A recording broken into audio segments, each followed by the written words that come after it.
Welcome back to this Money Control live stream. You're watching Closing Bell with me, Nandita Khemka, and my colleague. Hello there, I am Yatin Mota.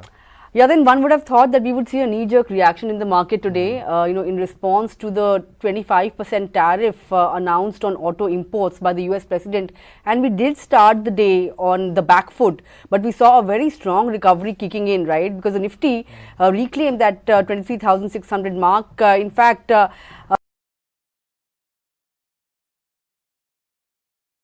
out of a 5 series losing streak. Yes. And true to its seasonality, the gains that we've seen in the March series, it totals somewhere around 5% on the Nifty, Yatin. Biggest gain in a series since September 2024. So yes, a good series, a series that will go down well because even FIIs have turned buyers in this series. In fact, last few sessions we've seen FII remaining net buyers, and that too ahead of the April 2 deadline when they are aware of the reciprocal tariff that will be imposed, but still they have kept the faith in India, within the emerging market basket. But talking about today's action in particular, of course 23,600 back on the charts. Broader markets also staged a good recovery from opening lows. The Nifty small cap index outperformed with gains of somewhere around 0.7% or thereabouts. If you look at the breadth, it has improved, although it was skewed in favor of losers, but still even Stevens almost 1:1. Autos, of course, that was anticipated, and it did see quite a bit of drop, 1% or in excess of 1% on the auto pack. Even Pharma, I think, in anticipation of tariffs, autos was the sector that saw tariffs, but Trump has also hinted time and again that he will impose tariff on Pharma as well. So I think because of that, we saw some rub-off effect on Pharma as well. That index was among the top laggards today. But what turned the complexion of the market was buying in financials, Yatin. Bank Nifty, back around that 51,500 mark. PSU banks also saw good traction, almost 1.5% gain on the PSU bank index.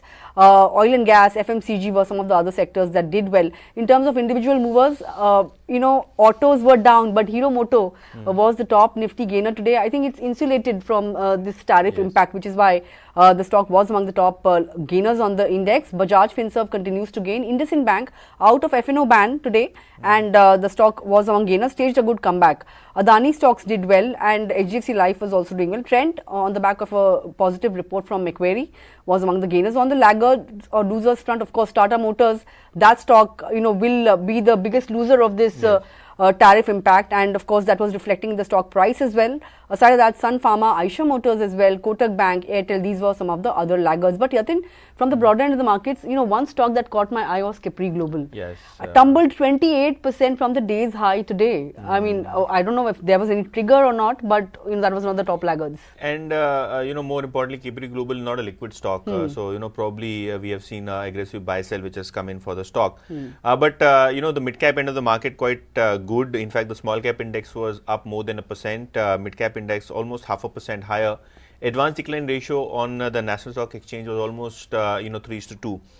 When it comes to PSU stocks, there is buying emerging again. BEML today 14% higher for that stock. First Source Solutions, Adani Energy Solutions, and in general the Adani Group stocks, with Adani Enterprises, Adani Power, Adani Energy Solutions, all of those stocks were doing well, including Adani Green. So the entire Adani Group stocks were buzzing in trade. Obviously, stocks like Sundaram Finance, Grindwell Norton, Sona Comstar are witnessing some profit taking. Obviously, we'll talk about the auto stocks and how tariffs impact later in the show. But clearly, the overall market has been quite strong. In fact, if I talk about the F&O, gainers, top two companies were Adani Group companies. Adani Energy Solution, that stock was 9% higher. Adani Green up 6%. Also, what did well, post announcing the board meeting for bonus on March 30, BSE, that stock has gained 5%. GAIL and Bank of Baroda, the PSUs, which also gained 4 to 5% in trade. Yes, that was the texture when it comes to the broader end of the markets, and those were the movers and shakers. But Yatin, the top story of the day was the 25% tariff announced on auto imports. Of course, stocks like Tata Motors and Eicher Motors, felt the impact. But there are some auto part makers also, the likes of Sona, BLW. You have Bharat Forge as well. You have Samvardhana, Motherson. All of these stocks will be impacted. Take us through how these companies really get impacted, what kind of exposure do they really have to the US market? So, President Trump has been talking about the auto tariffs for quite some time. He's firmed up those plans. That is the reason why there was a big reaction in the market today. He's talking about a firm 25% tariff on any kind of auto imports that happen in the US markets. Now, US is a very large market for automotive businesses, be it auto companies, manufacturing side, and also the component supply side. Now, if you talk about Tata Motors, one of the most impacted companies, because 33% or broadly 1/3 of their sales from JLR come from the US markets. They don't have a manufacturing base in the US. On a consolidated basis, analysts do expect that 20% of their sales value-wise would be coming in from the US market. So that is the kind of large impact that could be seen once these tariffs come into place. Samvardhan Motherson, again, they have a plant in the US, but Mexico is where they have done the new capex. They supply a lot of parts to auto companies in the European Union, which then in turn supply to the US markets. So any kind of a slowdown in auto sales could impact this business also. Currently, only 6 to 7% of the revenue come directly from the US market. Eicher Motors US sales is nearly 2% for Royal Enfield, but realizations are good. Probably the reason why Eicher Motors was one of the top losers in the Nifty today. Market probably thinks that the impact could be higher. Auto component manufacturers like Bharat Forge, Ramkrishna Forging, they supply a lot of forging components to the oil and gas segment. We don't know the entire impact, but if you look at the North American sales, Bharat Forge gets 40% of their sales from the American subcontinent, and also Ramkrishna Forging, 26% of the standalone sales comes in from the North American markets, especially the export from the Mexican markets. Also, Balkrishna Industries, they have a 17% revenue contribution from the US markets, wherein they export high value tire items, as well as Sona BLW, one of the largest vendor to Tesla, but 43% of their sales comes in from the US market. So it is not clear if Trump exempts few companies, what are the conditions, but is all of these stocks in trade were down anywhere between 5 to 8%. That's true, Yatin, and these tariffs are here to stay throughout Trump's tenure. So it's at least 4 years, and they come into effect from the 2nd of April, aside of the other reciprocal tariffs that of course he's been hinting at, although he said he'll be lenient, but who knows, the headlines keep changing every day. So every day you wake up and you have a new headline to contend with. But in terms of the future trajectory for Tata Motors, that seems to be, or that would be the most impacted due to the tariffs, given the fact that JLR sales constitute around 33%, as you said, but Morgan Stanley has raised an alarm, of course, warning of a potential earnings hit to JLR. Of course, according to Morgan Stanley, JLR now has 3 options in front of it, 3 medium-term options, passing the cost to consumers. But the problem is that it may dent demand, and if demand gets hurt, then not just the margins, but even sales will take a setback.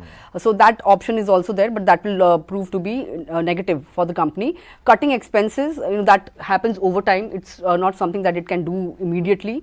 And then the third option is absorbing the hit. Now, if it absorbs this tariff burden, operating margins, according to Morgan Stanley, may take a 200 basis point hit, and then it could also pose a downside risk to the firm's 8.3% EBIT estimate for FY26. Of course, JLR may be forced to consider setting up a plant in the US, as you mentioned, but of course that's also that's something that will take time to materialize really. JLR vehicles sold in the US are primarily manufactured in the UK and other international facilities, all of which will now of course attract a 25% tariff. In the third quarter as well, the automaker's performance was weighed down by weaker margins, subdued JLR volumes, but it did see a sequential improvement. But even in the quarter gone by, the EBITDA margin contracted by 200 basis points or thereabouts. So yes, earnings wise, things are not looking very pretty for Tata Motors. In fact, I was talking to Nirav Karkera of Wisdom in the morning, and I asked him, that we've seen quite a bit of a drubbing when it comes to the stock price of Tata Motors, Yatin. Is all this bad news already in the price, or can we see more pain? He said that, okay, it is near the floor right now, but there could be some more pain. Perhaps the stock could even slip below its 52-week low of 606 or thereabouts, Yatin. Possible, and Tata Motors, the kind of sensitivity that they have, plus talks of the tariff impacting US growth, they might be in a temporary recession. It might also get the EU into recession or slower growth mode, which would clearly impact the luxury car sales. China obviously has been a flattish market so far for Tata Motors. They were probably betting on the EU markets or the US markets for bulk of the business. So let's see how really does this tariff war and the Trump's tantrum, beg your pardon, impacts the sales for Tata Motors JLR entity. Yes, and I'm sure we'll have more of those tantrums before the April 2nd deadline. April 2nd is the Liberation Day in the US, and for us also it's the D-Day, so to say. But the other stock that was in focus, or that has been in focus in the recent past, is Trent. Of course, the stock has seen quite a lot of correction from its 2024 highs, Yatin. But there are certain brokerages who have kept the faith in the stock, and Macquarie is the latest one. Remember, Goldman Sachs had said that the weakness in Trent is an opportunity to buy. And today, we have a report from Macquarie where they have initiated coverage with an outperform call, and the target price is 30% higher than where the stock was yesterday. 7,000 rupees, that's the target price on a Trent by Macquarie. Now, Macquarie believes that this company, the Tata Group company, is India's leading fashion retailer in the value to mid-premium segment in terms of growth, return profile, as well as inventory turnover. And, Macquarie believes that this growth is sustainable. In fact, it has said that, the company has a well-structured supply chain that allows it to quickly introduce new fashion styles in tandem with the current trends. And this agility also keeps investors, customers engaged, and it also drives sales for the company. Also, the fact that the new stores that the company launches, it's also through the franchisee route, and this will support profitability going forward as well. Aside of that, it also believes that the company is positioned as a play on India's growing discretionary spending in the fashion space, and also boasts of Asia's best retailing metrics. Kotak Institutional, however, has a reduced rating on the stock, the price target of 5,150, because it sees pressure on its throughput. So, street is divided. Certain brokerages believe that the strong or solid run that the stock has seen may have come to an end for now. But certain other brokerages believe that, there is still a lot of up move to come in the stock price as well. And, of course, Macquarie is one of them. If you look at the stock performance, Yatin, on a YTD basis, it's still down 20-25% or so. But remember, in 2024, it was one of the showstopper stocks. But if you look at the last 1 month performance, it has staged an okayish kind of a recovery, a 10% up move over the last 1 month. Yes, and Trent is one of those quality companies which has maintained margins, growth. Obviously, on the valuation front, things with this kind of a management pedigree and growth profile do remain expensive, and hence the volatility, in the last 3-4 months. But as you're mentioning, most of the brokerages have been having a positive outlook and probably are advising clients to buy on declines.